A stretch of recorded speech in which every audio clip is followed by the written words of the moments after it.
All right. Well, the best way to commemorate our 6 years of not working together is to jump right into the tech stories of the day. So let's go with Nest. The smart thermostat is feeling a little chilly. Sources told Recode that it reported $340 million in gross revenue for 2015, underperforming the goal set for it by Alphabet, its parent company. So let's recap. Then Google, now Alphabet, bought Nest in 2014 for $3.2 billion. They'd hoped that Nest would sell $500 million worth of products by 2015. But according to Recode, Nest's future at Google is at risk. So is this a sign that the smart home, Internet of Things, is not taking off at the pace we expected, Tom? You know, I don't know that it is. It's definitely a sign that Tony Fadell may not be a perfect culture fit over there at Alphabet. And it seems from other things that I'm reading too, that since Alphabet performed the little judo move of spinning Google out into its own company so that its bottom line looked better, all of a sudden these other divisions like Nest realized that they had to start being fiscally responsible. And I think that's chafing a lot of people who sort of were able to live the good life when their budgets were just kind of lost among the Google budget. Yeah, it was interesting that the conclusion from all of the financial information that was coming out is that revenue from the companies that aren't called Google are $448 million, and that's primarily Verily, Nest, and Fiber.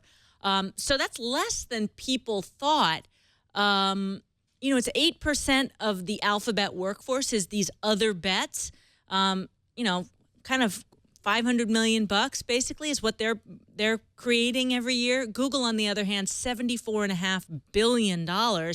You would think that Google, the parent here, would be a little bit more willing to shell out some leeway for them. I mean, are these bets that you think they'll stay with them, or you think they'll start shaking the tree and changing the management? Well, and I should mention that my wife actually works for YouTube, obviously part of Google as well. I don't have any inside knowledge because of that, but I do think that maybe these sorts of stories like to make a good headline. And so I wonder, is Nest really in danger? Because if Nest was a startup doing this, I don't think anybody would be blinking an eye. They'd be looking at them and say, you guys are doing great. Or is it because Alphabet has changed these things that they're having some serious conversations saying, look, you guys got to put the pedal to the metal, whatever order you do that in, and make some money.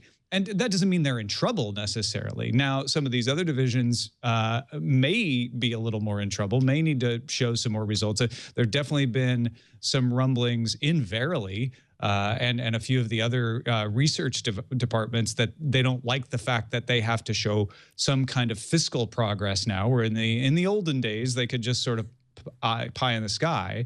But I feel like Nest is probably still a really good bet. And I can't imagine Alphabet would kick it to the curb when it's just riding the initial wave of that smart home Internet of Things trend. Ken from Chicago in the chat room says, what I was thinking, it may just be a sign that people don't want to pay $200, $250, whatever the price is du jour for a thermostat.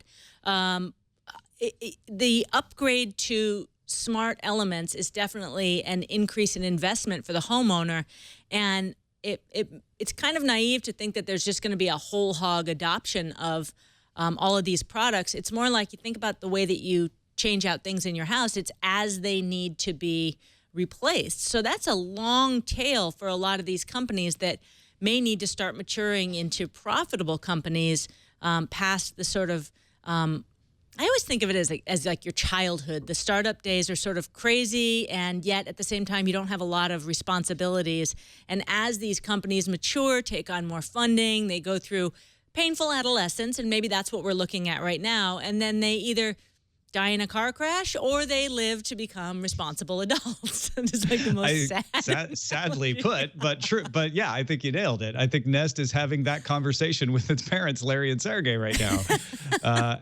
And you know what Nest should be doing is they should be out there. They're sort of been riding the wave of like, hey, we're cool Nest. Kind of, we've got the Apple vibe because Tony Fadell used to work at Apple.